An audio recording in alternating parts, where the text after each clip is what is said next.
যেনেকৈ আমি মানে প্ৰটেষ্ট কৰি আহিছোঁ তেনেকৈ আমি কৰিম।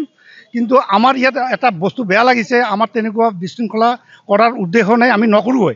কিন্তু আপোনালোকৰ ইয়াত এই মানে চিকিউৰিটিত থকা মানুহ, পুলিচ প্ৰশাসনৰ কোনোবা এজন কনষ্টেবল নে পুলিচৰ মানুহ আমাৰ মহিলাৰ ওপৰত ধাক্কাধাক্কি কৰাটো এইটো অসাংবিধানিক আৰু অন্যায় কাম কৰিছে।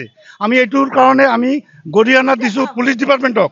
আৰু বিশেষকৈ এই যিটো আমাৰ অফিচ আছে বিদ্যুৎ বিভাগৰ, সেইটো বিভাগত যিজন ইয়াত মুৰব্বী আছে, তেওঁৰ দায়িত্ব আছিল যে এই প্ৰটেষ্টটো যাতে ভালভাৱে শান্তি শৃংখলাবদ্ধভাৱে হয়, তাৰ বাবে তেওঁলোকে এটা এলাৰ্টনেছ কৰি দিব লাগিছিল।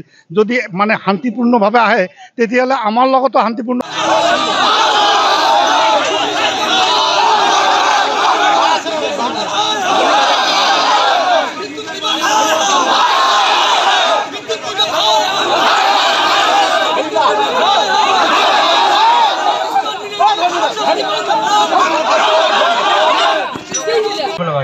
আজি আমি গোলকগঞ্জৰ আগমনী মণ্ডল ব্লক কংগ্ৰেছ কমিটিৰ যৌথ উদ্যোগত আমি সৰ্বসাধাৰণ ৰাইজৰ হৈ যি আমাৰ বিজেপি চৰকাৰখনে স্মাৰ্ট মিটাৰৰ নামত আমাৰ দুখীয়া সৰ্বসাধাৰণ ৰাইজক যি হাৰাশাস্তিৰ সন্মুখীন কৰিব লৈছে, সেই প্ৰতিবাদত স্মাৰ্ট মিটাৰ বন্ধ কৰাৰ প্ৰতিবাদত সৰ্বসাধাৰণ ৰাইজৰ হৈ আমি আজি ওলাই আহিছোঁ।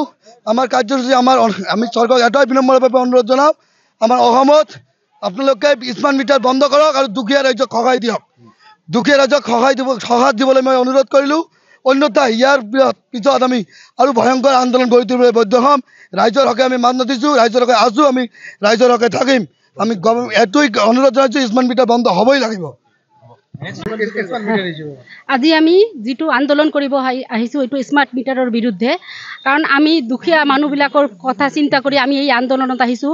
স্মাৰ্ট মিটাৰটো আদানী গ্ৰুপৰ আৰু হিমন্ত বিশ্ব শৰ্মা, নৰেন্দ্ৰ মোদীয়ে নিজৰ সুবিধাৰ কাৰণে স্মাৰ্ট মিটাৰ মানে আৰম্ভ কৰিছে, সেইটো আমি বুজি পাইছোঁ।